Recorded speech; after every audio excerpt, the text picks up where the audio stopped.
Board परीक्षा में सम्मिलित सभी परीक्षार्थियों को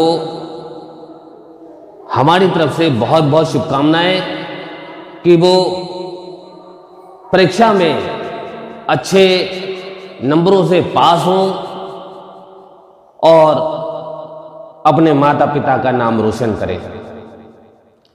परीक्षा में बिल्कुल आपको घबराना नहीं है। बस बोर्ड परीक्षा में फर्क ये हो जाता है कि अब तक आप जो भी परीक्षा देते थे अपने विद्यालयों में देते थे, लेकिन ये जो बोर्ड परीक्षा आप देते हैं ये किसी दूसरे विद्यालय में जाकर परीक्षा देनी है, बस इतना सा फर्क है। इसलिए आपको ये बिल्कुल भी नहीं घबराना है, आपको अपने परीक्षा देना है।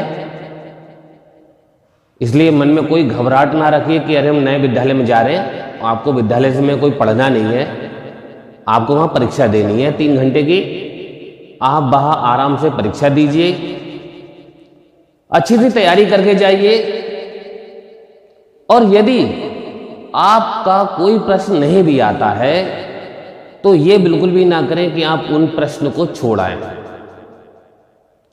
ऐसे प्रश्नों को बिल्कुल ना छोड़ें, भले ही नहीं आता है लेकिन कुछ तो उसके बारे में आपने पढ़ा होगा, कुछ तो आपके माइंड में उस टॉपिक से रिलेटेड कोई बात होगी, तो आप वो लिख सकते हैं। लेकिन यदि आपने प्रश्न छोड़ दिया तो वो गिनती आपकी कम हो जाएगी। मान लीजिए 100 नंबर का पेपर है या 70 नंबर का पेपर है और आप 10 नंबर का प्रश्न छोड़ के आ रहे हैं, तो अब वो 70 नंबर का नहीं रह गया, अब वो 60 नंबर का रह गया या 90 नंबर का रह गया। वो 10 नंबर कम होके आपकी काउंटिंग होगी। तो आप ये बिल्कुल भी ना करें, उन सभी प्रश्नों को अवश्य करें जो आपके प्रश्न पत्र में आते हैं, अथवा लगे प्रश्नों को ध्यान से देखें। बहुत से बच्चे दोनों ही प्रश्न कर देते हैं। अथवा लगा होता है, इसका मतलब है 2 प्रश्नों के बीच में अथवा लगा होता है, या तो हम अथवा से पहले वाला प्रश्न करें या अथवा से बाद वाला। ऐसे प्रश्नों में बच्चे गलती कर देते हैं। अपने रोल नंबर को बहुत ही ध्यानपूर्वक लिखें, क्योंकि उसी से आपका मूल्यांकन किया जाना है। ये दिमाग तो सभी को दिया है, चाहे पक्षी हो चाहे पशु हो और हम इंसान हो, लेकिन बुद्धि जो है वो हम इंसानों को ही दी गई है। तो हमारा काम यह है कि हम अच्छी बातों को ग्रहण करें। मैंने अक्सर देखा है, जैसे अभी एक गाना बहुत चल रहा था पार्टियों में या बच्चों के मुंह, हर एक के मुंह में ऊपर एक ही गाना चल रहा था। कौन सा? आप ध्वनि सुनिएगा।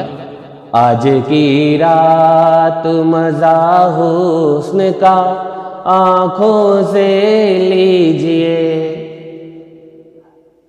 सबके मुंह पर यह गाना तो खूब है, लेकिन इसमें इस कड़ी के बाद जो बात कही गई है वो आप देखेंगे कोई भी नहीं बोलता है और ना ही उसका कोई जिक्र करते। इतनी अच्छी बात उसने कही है। लोग तमन्ना भाटिया को ये गाना देखा होगा, लेकिन जो उसने बात ये इस गाने में अगली कड़ी जो है उस पर गौर फरमाइएगा कि वक्त बर्बाद न बिन बात की बातों में कीजिए। जी हाँ, वक्त बर्बाद मत करिए अपना बेमतलब की बातों में। तो कहने का मतलब यह है कि हमें हर गाड़ी कोई भी चीज है उससे अच्छी बातें कलेक्ट करनी है। जब हम अच्छा देखेंगे, अच्छा ग्रहण करेंगे, तो हर परीक्षा हमारे लिए आसान होती चली जाएगी, चाहे वो बोर्ड परीक्षा की परीक्षा हो या अपने जीवन की परीक्षा हो।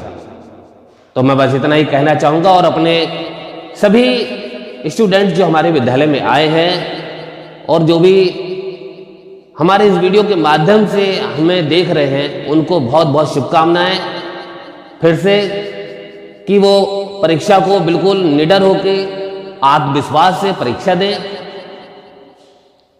जब आप अच्छा परीक्षा करके आएंगे, अच्छा करेंगे, तो उसका फल भी आपको अच्छा ही मिलेगा। धन्यवाद।